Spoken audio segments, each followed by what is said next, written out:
This is Late Night Health. This is the radio show that cares about the most important part of your life, your health. During the next 2 hours, the insane Daryl Wayne and me, hi, I'm Mark Allen. We're going to be talking about a wide variety of subjects, ranging from sleep to the fires that continue to burn in Ventura, California, where we are based. We're going to spend about 12 minutes a little bit later on, maybe 14 minutes a little bit later on in this first hour with Daryl, talking about his experience. And I'll probably mention my experience in the fires from 4 or 5 years ago when I was evacuated. We'll be talking about that kind of thing and the psychology that goes through your mind. During hour 2, we're going to spend some time again talking about sleep, but from a different point of view, from a medical point of view. And we'll wrap up today's show talking about Dr. Burnout with Dr. Ansari Wynn, who's an anesthesiologist who doesn't practice anymore, but works with doctors, chiropractors, and other healthcare professionals to keep them sharp and going. We're going to start our show with our regular contributor, Dr. Greg Celaya, and we're going to talk about sleep and insomnia. I'm going to turn to Daryl before I bring Greg up. Yes, you can probably ask Greg about the fires as well because he's local. Oh, that's true. Yeah, you're in Santa Rosa Valley. So are you do you sleep well, Daryl? No, not really. Have you always not slept well? There have been times that I have and times that I haven't. You know, I think it has to do with shutting my mind down because I tend to run things over and over in my head. Right, and you worry about. I think it's more mental than physical. Yeah, I'm the same way because I'm not a good sleeper. Never have been. My parents would put me down to sleep, and I'd want to get up to be part of the adult party. All right, we go to Dr. Greg Celaya. How close are you to the fires, Dr. Celaya? You know, I think from where I'm standing, we dodged a pretty serious bullet because it was so windy it would have just torn through everything. But no, not real close. I mean, when you're driving down the grade, you can definitely see flames, and they're huge. They look close, but they're not. Well, that's good. That's good. Well, let's talk about sleep. I mean, worrying about if your house is going to burn down with all of your precious belongings would be one way and one reason not to sleep well. But yeah, and that I would say that falls into a pretty good excuse not to get sleep, and I don't think it's something that we're talking about here. Just even having your phone by your side just in case you get that alert to evacuate, and every little beep that goes off. So I think it's a different stress environment where we are having fires. But, when we're just dealing with regular insomnia, I mean, if you think about it, everybody's on their smartphones, their TVs, and their workaholics, and it becomes a real problem. Sleep is a real issue today. And without sleep, what happens?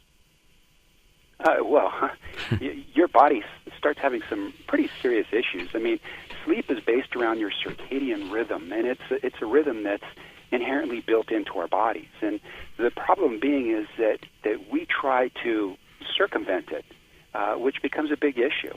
And so sleep can be a big detriment to your health, everything you can even imagine. With lack of sleep, also lack of productivity. I know that if I don't sleep well one night, the next day is it's torturous. Yeah, and you can break sleep down into acute and chronic insomnia. If you're looking at insomnia, acute is something that if you have for a few days, you'll figure out how to get over it. The problem comes is where we start dealing with chronic insomnia, where it usually lasts longer than 30 days, and it becomes a pretty chronic, consistent thing. Chronic is, we talked about stress. Would that be one of the primary issues, worrying about bills or having to get up to do that proposal tomorrow morning or having an appointment with a doctor? whatever it might be, but it's always something. And as Daryl said, his mind just doesn't shut down. And he has one of the most active minds I've ever seen. Well, I don't think he's alone, and it's pretty common. With our lives today, we've complicated things quite a bit from what we're used to or supposed to be doing. And, we end up with problems. If you look at different sleep cycle models, we have anywhere between 4 to 5 different phases of sleep cycles, depending upon which model you look at. And with a lot of the insomnia type of issues, we end up having a lack of phase 3, 4, and 5, which can create problems with our hormones, especially growth hormone, and how your body repairs and refurbishes itself. With growth hormones, though, we're both over 18, and Daryl certainly is. Do we still generate growth hormone? Well, your body still needs to regenerate. So, yeah, your hormones have to be really imbalanced. And this sleep issue really creates problems with hormone imbalance. I don't know if you've heard of cortisol and melatonin. Absolutely. Cortisol is that stress hormone that's released and can cause big bellies? Yeah, it's basically your awake hormone, and it stimulates blood sugar release. It stimulates a lot of other things. But what cortisol does is it opposes melatonin. So as we all know, melatonin is a sleep hormone, and when melatonin is low, cortisol's high, and when cortisol's high, melatonin's low. So the more stress we're under, the cortisol raises and melatonin decreases, and therefore we end up with sleep issues. At the health food stores, they have melatonin capsules, pills, tablets. Is that something that can help with people sleeping? And, I do use it, but it's usually not my first line of treatment, because here again you're treating a symptom, right? You're trying to change the balance of your hormone structure, which can be a real problem if you start doing it on a chronic basis. Once in a great while, sure.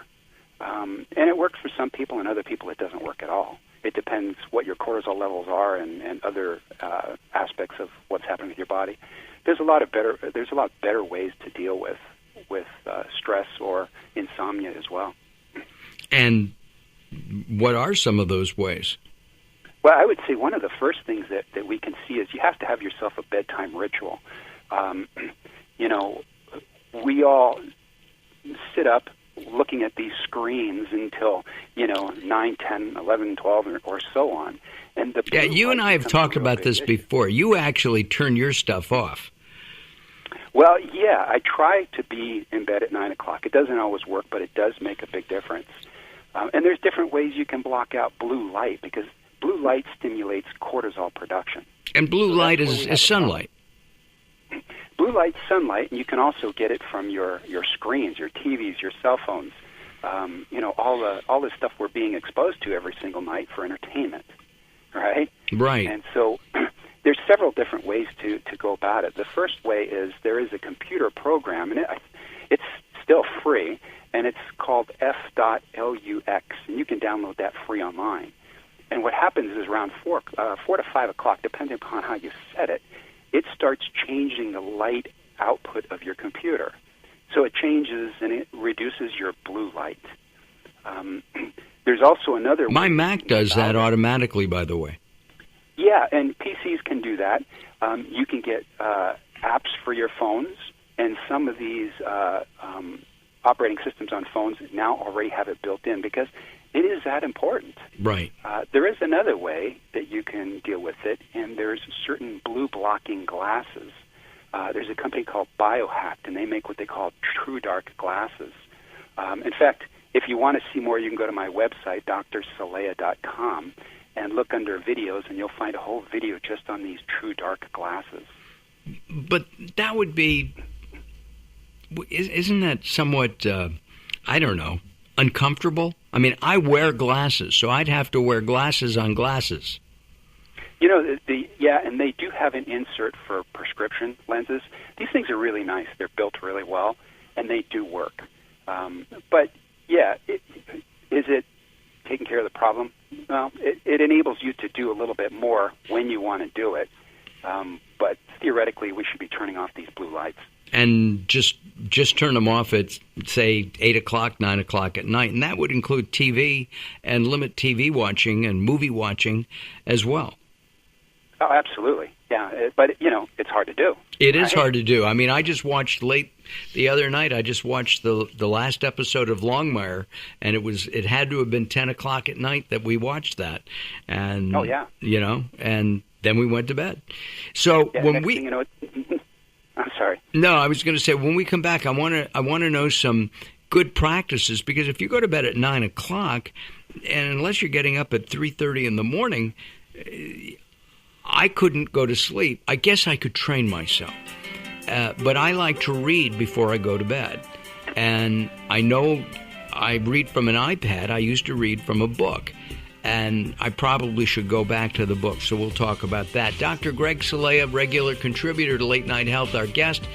Go to drcelaya.com, drcelaya.com for more information. We'll have an article on our website, Late Night Health, and it'll also link to Dr. Celaya's as well. All right, don't go away as Late Night Health continues with the insane Daryl Wayne, and I'm Mark Allen. More coming up.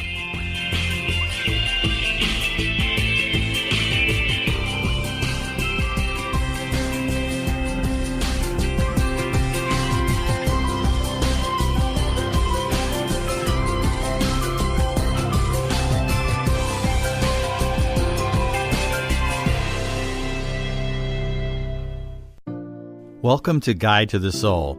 This is Robert Clancy. Grief can be such a burden on your heart. It can be crippling to the point where you can't even seem to function. I've been there, and I know that pain. But I also know you're not alone in that sorrow. We're all going through something in this life. Just as the sun has to face dark days, so do we. But the sun also has to shine again. Letting go of grief is not about letting go of your loved one. It's about making room in your heart for the love that you hold for them. If you have great grief, then you must have a very big heart too. It's time to fill your heart with that love and share it with everyone. For more inspiration from Robert Clancy, visit guidetothesoul.com or go to the Moments with Robert page on latenightshealth.com. Are you being audited and do you owe the IRS $10,000 or more in back taxes? Is the IRS threatening to take more of your money? Don't fight the IRS alone. The Tax Doctor is here to help you negotiate a lower tax bill. The IRS can freeze your assets and seize your bank accounts, but you can stop these IRS actions. The Tax Doctor will fight for you using industry secrets that can stop any IRS actions, eliminate penalties and interest, and reduce your past tax bill so you pay the IRS less. If you owe $10,000 or more in back taxes, call the Tax Doctor now for a free IRS audit emergency review. 800-663-5107. 800-663-5107. 800-663-5107. That's 800-663-5107.